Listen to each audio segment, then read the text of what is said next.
میرے اہل سنت برادران تشریف فرما، اور یہ غنیمت موقع ہوتے ہیں جہاں پہ اہل سنت بھائی تشریف فرما ہوتے ہیں، جہاں پہ ہم چاہتے ہیں کہ کچھ نہ کچھ ہمارا پیغام آپ تک پہنچے۔ یہ وہ مرحلے ہوتے ہیں جب ہم ایک دوسرے کو قریب سے ہمیں ایک دوسرے کو دیکھنے کا موقع ملتا ہے۔ میں آپ اہل سنت بھائیوں کے سامنے علماء کرام سادات کی موجودگی میں کہہ رہا ہوں، ہم شیعہ صحابہ کرام کا انکار نہیں کرتے۔ میں ٹھیک کہہ رہا ہوں؟ یہ غلط فہمی آپ اپنے ذہن سے ہمیشہ کے لیے نکال لیں۔ ہم صحابہ کرام کا انکار نہیں کرتے، لیکن صحابہ کی اہل بیت کے ساتھ برابری نہیں کرتے، ٹھیک ہے؟ کیونکہ ہمارا یہ یقین ہے کہ صحابی کوثر پی سکتا ہے، پلا نہیں سکتا۔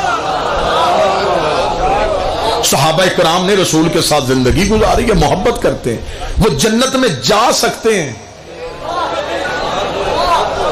لے کر نہیں جا سکتے۔ صحابہ اور اہل بیت میں فرق ہے، وہ فرق میں ایک جملے میں سمجھا دیتا ہوں۔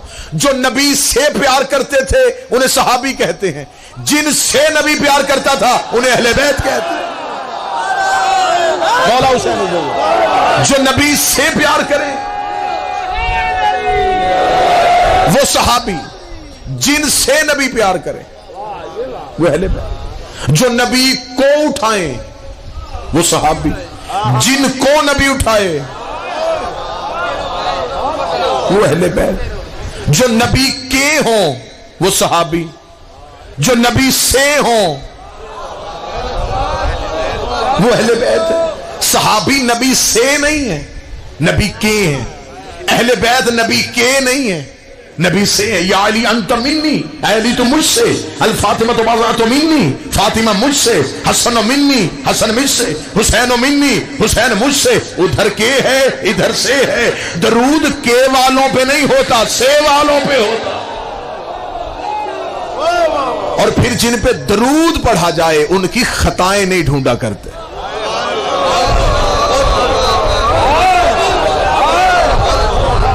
اہل بیت کے عقیدے میں شیعہ سنی ایک پیج پہ ہیں۔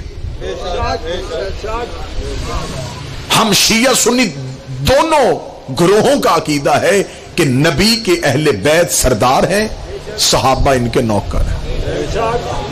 ایسا ہی ہے جو میرے سنی بھائی بیٹھے وہ تائید فرما رہے ہیں۔ صحابہ کی میں بار بار کہہ رہا ہوں کہ ہم صحابہ کا احترام کرتے ہیں، جملہ بڑا قیمتی اگر آپ وصول کر لیں، صحابہ کی عزت ہے، اہل بیت کی اطاعت ہے۔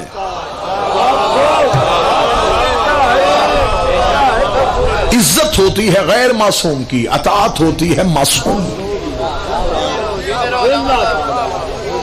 کسی اہل سنت کی تب تک نماز قبول نہیں ہوتی جب تک وہ نماز میں اہل بیت پہ درود نہ پڑھے۔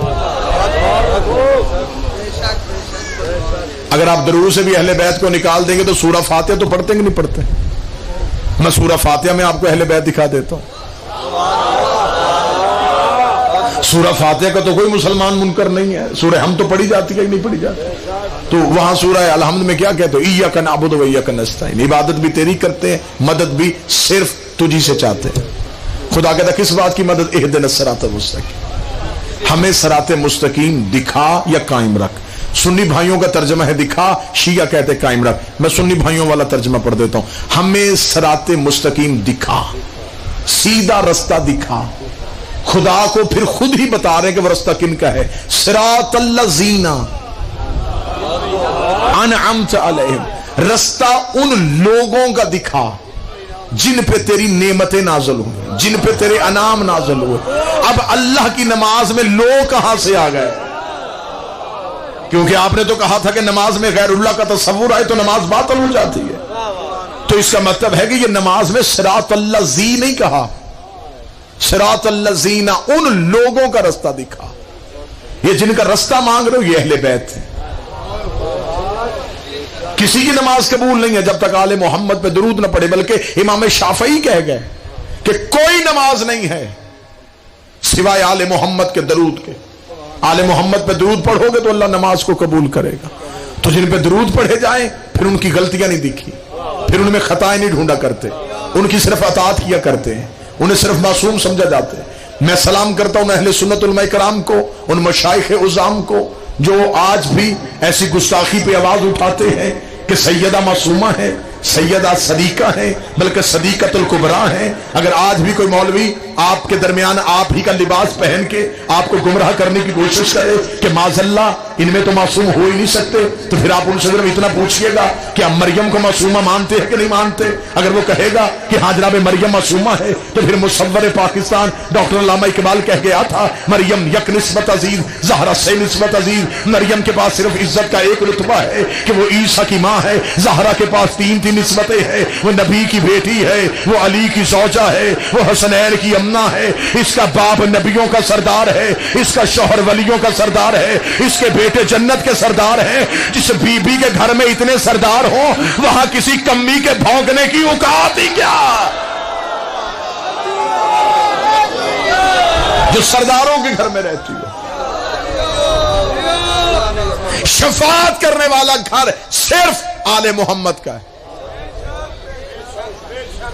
جس کو ماننا ہے آپ دن رات ماننے، جتنا مان سکتے ہیں اتنا ماننے، میں کوئی انکار نہیں کرتا، لیکن شفاعت صرف آل محمد کریں گے.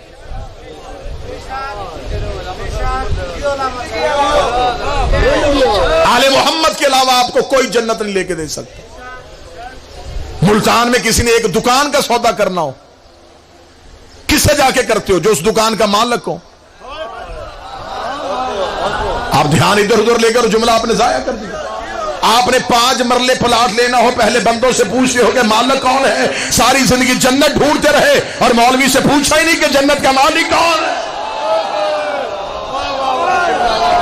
الحسن والحسین سید شباب اہل الجنہ.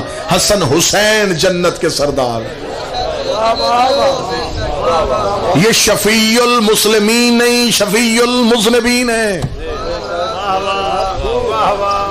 انہوں نے گنہگاروں کی شفاعت کرنی ہے.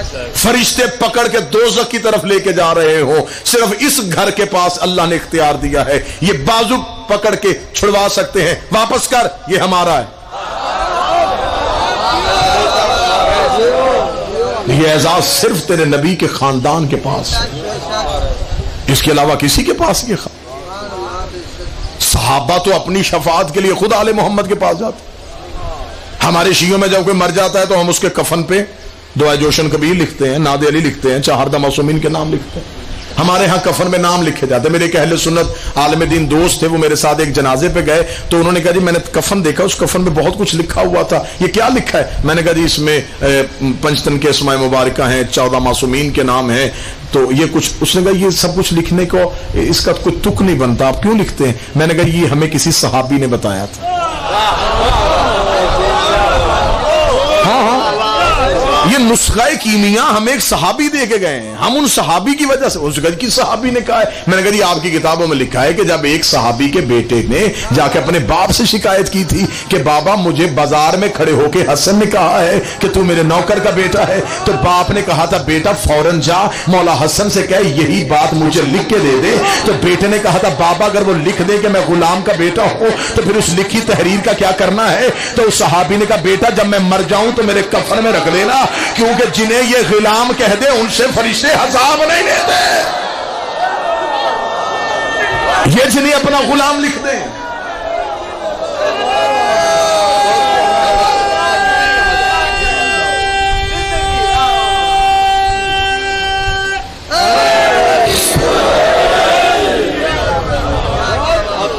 آپ صحابہ کی عزت کریں لیکن اہل بیت سے محبت کریں، ان کی اطاعت کریں. صحابی کا مقام اور ہے، اہل بیت کا مقام اور ہے. صحابی رضی اللہ ہیں، اہل بیت علیہ السلام. میرے اہل سنت بھائی تشریف فرمائیں. آج کی مجلس میں کوئی ایک بندہ پیغام لے کے چلا جاؤ گے، میں سمجھوں گا کہ مرحوم کے لیے 22 اجر بنے گا. قطعاً آج کے بعد آپ جب اہل بیت کا نام آئے تو پھر آپ رضی اللہ نہ کہا کریں. رضی اللہ تعالی عنہ ہماری دعا ہے کہ میرے اللہ ان پہ راضی ہو جا. یہ ہم ان لوگوں کے لیے دعا کرتے ہیں کہ جو قریب تھے نبی کے، آج ان کے لیے ہم دعا کریں میرے اللہ ان پہ راضی رہنا، ان پہ راضی رہنا. اہل بیت کے لیے ہم یہ لفظ نہیں کہہ سکتے. اہل بیت کے لیے ہم صرف علیہ السلام کہتے ہیں، اس لیے کہ اللہ ان پہ درود پڑھتا ہے، اللہ انہیں سلام کرتا ہے. اگر آپ کہیں گے کہ اس کی دلیل کیا ہے تو آپ بخاری مسلم مشکات آپ ممبر پہ لے آئیں. ایک مناظر ممبر پہ تشریف فرما ہے, میں نہ آ سکوں تو قبلہ قریشی صاحب کو زحمت دیجئے گا, یہ آپ کے علاقہ کے ہیں, یہ قریب ہیں, نبی کی حدیث ہے. رسول فرماتے ہیں کہ جب خدا نے میرے نور کو خلق کیا تو میرے نور سے 1,24,000 پسینے کے قطرے گرے. خدا نے ہر قطرے کے صدقے ایک نبی بنایا. میرے پسینے کے قطرے گرتے گئے, کوئی آدم صفی اللہ بن گیا, کوئی نوح نجی اللہ بن گیا, کوئی ابراہیم خلیل اللہ بن گیا, کوئی موسیٰ کلیم اللہ بن گیا. تو میرا اہل سنت بھائی فیصلہ گھر جا کے کرنا, جو نبی کے پسینے سے بنے وہ علیہ السلام ہو گئے, اور جو خون سے بنے وہ رضی اللہ کیسے ہو گئے. آل محمد نبی کا خون ہے, لہذا جب علی کا نام آئے پھر علیہ السلام, جب سیدہ کا نام آئے پھر سلام اللہ علیہا, پھر جب حسن کا نام آئے علیہ السلام, حسین کا نام آئے علیہ السلام. صحابی اور ہیں, اہل بیت اور ہیں, اور شفاعت کا اختیار صرف اور صرف آل محمد کے پاس. بس ایک منزل اور میں آپ کو سناؤں اور بالکل آپ کے مراحل آسان کر دوں. دنیا چند روزہ ہے, ابھی یہ دیکھیں ایک وبا کا خوف ہے, کتنی اموات روزانہ ہو رہی ہیں, یعنی کہ شرح اموات اتنی بڑھ گئی ہے کہ اب بندوں کو موت معمولی نظر آنی شروع ہو گئی. ایسا کسی بھی لمحے یہ سانس کی ڈوری ٹوٹ جائے گی, منو مٹی کے نیچے آپ کو دفنا دیا جائے گا. کفن میں جیب کوئی نہیں ہونی, قبر میں الماری کوئی نہیں ہونی, اور فرشتے رشوت نہیں لیتے. وہ جس مولانا کے کہنے پہ آپ نے ساری زندگی اہل بیت کو چھوڑا ہے وہ آپ کو دفنا کے حجرے میں آ کے سو جاتا ہے. آپ نے ان منو مٹی کے نیچے جواب دینا ہے, امال کا نہیں دینا, عقیدے کا دینا ہے. آپ کا امال کا رجسٹر قیامت والے دن کھلنا ہے. مولوی نے آپ کو عقیدے سے دور کر دیا ہے, وہ کہہ رہا ہے کہ عمل بہتر کرو, کوئی مسئلہ نہیں ہے, کسی کو ماننے نہ ماننے سے چھوڑنے سے کچھ نہیں ہوتا, بس آپ اللہ کی نماز پڑھو, 30 روزے رکھو, زندگی میں ایک حج کر لو, بس ٹھیک ہے, اسی میں جنت مل جائے گی. کس نے کہا ہے جنت مولوی کی پھوپھی کا گھر ہے؟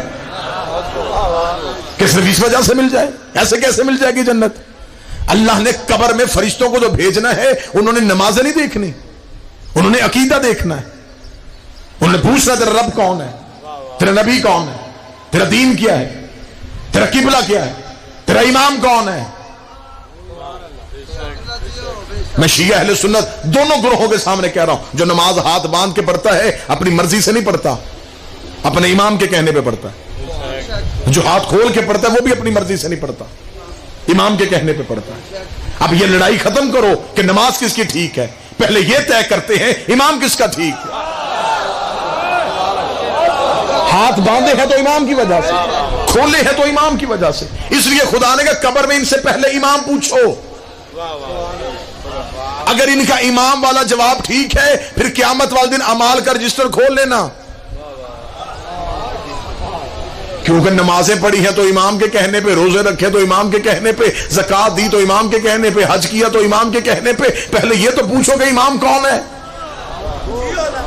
اگر امام والا جواب ٹھیک ہے تو پھر قیامت والے دن آپ کے اعمال نامے کو کھولا جائے گا کہ آپ کی نمازیں کتنی ہیں, آپ کے روزے کتنے ہیں, آپ نے زکوٰۃ کتنی دی ہے, آپ نے حج کتنے کیے ہیں. لیکن قبر میں پہلے امام والا جواب دینا ہے, اور امام ایسا ہونا چاہیے کہ جس کے پاس یہ اختیار ہو کہ وہ آپ کو بچا سکے.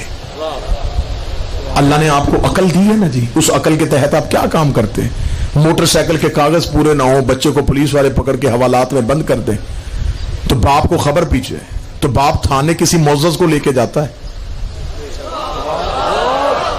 ایسا ہے یا نہیں؟ یہ تو میں نے تو ایسا زمانے میں کوئی ایک مثال بھی ایسی نہیں دیکھی کہ ایک چھوٹے معمولی سے کیس میں بندے کو چھڑوانے کے لیے بندہ سفارشی کسی اشتہاری کو لے جائے. اسے لے کے جائیں گے نا کہ جو وہاں جا کے سفارش کرے اور آپ کا بچہ واپس لے آئے. اچھا اللہ نے اتنی عقل دی ہے کہ اپنے شہر کے تھانے میں اسے لے کے جاتے ہو جس کی تھانے میں چلتی ہے, اللہ کی عدالت میں اسے لے کے جا جس کی اللہ کی عدالت میں چلتی ہے, جو کہیں تو شفاعت ہو سکے. جو مرحوم اس دنیا کو چھوڑ کے چلے گئے وہ ماتمی تھے, انہوں نے امام حسین کے عشق میں ماتم کیا تھا، وہ امام حسین کو رویا کرتے تھے۔ آپ کیا سمجھتے ہیں کہ ان کے آنسو بیکار چلے؟ وہ گلیوں میں ماتم کرتے تھے تو اہل بیت ان کو اس چیز کا کوئی اجر نہیں دیں گے؟ علماء کی موجودگی میں یہ جملہ کہہ رہا ہوں کہ حسین کے ماتمی اور عزادار کی عظمت یہ ہے کہ جو حسین کو ساری زندگی روتا ہے، اس کی قبر کی پہلی رات، جب اس کی قبر کی پہلی رات آتی ہے تو اس کی گرد کی 40 قبروں سے عذاب اٹھا لیا جاتا ہے۔ جن 40 قبروں سے عذاب اٹھا لیا جاتا ہے تو وہ قبروں والے مرحوم کہتے ہیں کہ ہماری قبروں سے عذاب کیوں اٹھ گیا؟ تو فرشتے کہتے ہیں کہ تیری قبرستان میں ایک حسین کا عزادار آ گیا۔ اب میں اگلا جملہ کہوں گا تو آپ کے ذہنوں کے نقشے تبدیل ہو جائیں۔ وہ مرنے والے کہتے ہیں کہ وہ اپنی قبر میں آیا، عذاب ہماری قبر سے کیوں اٹھ گیا؟ تو ملائکہ کہتے ہیں خدا نے ہمیں عرش پہ واپس اس لیے بلا لیا ہے کہ آج اس کی قبر پہ پہلی رات ہے، آج اس کی قبر پہ رونے کے لیے حسین کی ماں آ رہے ہیں۔